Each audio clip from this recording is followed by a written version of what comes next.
Malumunuz Ramazan orucu hicretten sonra farz kılınmıştır.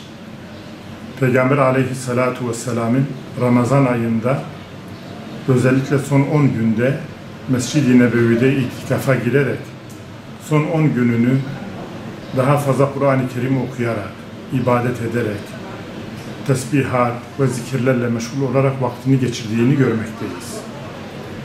Ayrıca bir hadislerinde Peygamber sallallahu aleyhi ve sellem "Taharrav leyletel kadri fil ashril evâhir" Kadir gecesini Ramazan'ın son 10 gününde arayın buyurmaktadır. Peygamber aleyhissalatu vesselam sahabelere de Ramazan'ın son 10 gününde Kadir gecesini ihya etme hususunda tavsiyeleri olmuştur. Hem Peygamberimiz hem sahabeler Mescid-i Nebevi'de itikafa girerek ve özellikle Kadir gecesini ihya etme, onu yakalama hususunda büyük gayret göstermişlerdir. Bu sünnet tarih boyunca Müslümanlar arasında hep uygulana gelmiştir. Günümüzde de Müslümanlar özellikle insanların günahlardan arınmaya niyet ettiği, günahlardan daha fazla korunmaya vesile olduğundan dolayı itikafı tercih eder durumdalar. Hem ilimizde, hem ilçelerimizde, bazen de köylerimizde bu uygulamalar devam etmektedir.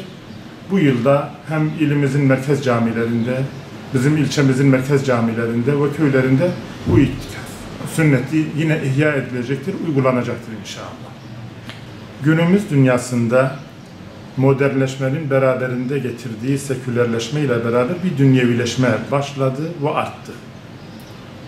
İnsanların daha fazla dünyevi şeylere yöneldiği, nefsi ve nefsin ıslahıyla ilgili hususları ihmal ettiği hepimizin malumu.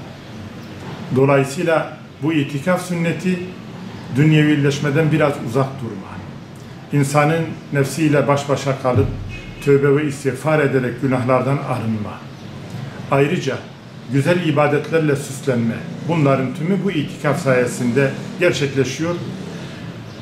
Hep dünyevi şeylerle meşgul olmadan daha öte, genellikle Müslümanların bu itikaf sünnetini ihya ederek bu konuda biraz daha Ramazan ayının son 10 gününde özellikle bu geceden itibaren başlıyor son 10 gün program.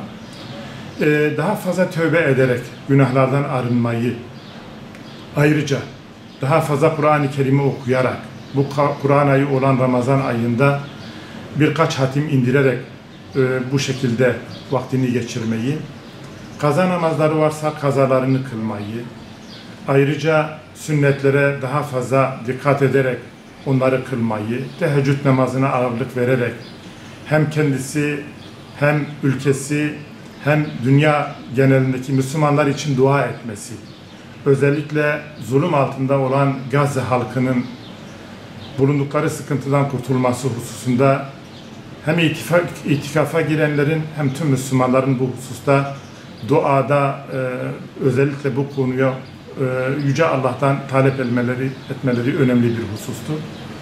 Yüce Allah'tan niyazımız, insanların daha fazla manevi alanda bu arınmayı gerçekleştirdikten sonra yükselişe geçmeleri, insani kamil sırrına ulaşmaları, bir de yeryüzünde sıkıntıda olan Müslümanların kurtuluşu için duacı olmaları, bunların tümü inşallah bu itikaf sayesinde olacaktır.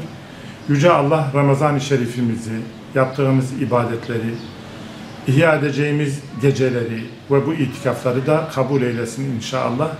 Yeryüzündeki mazlum Müslümanların da kurtuluşuna vesile olsun.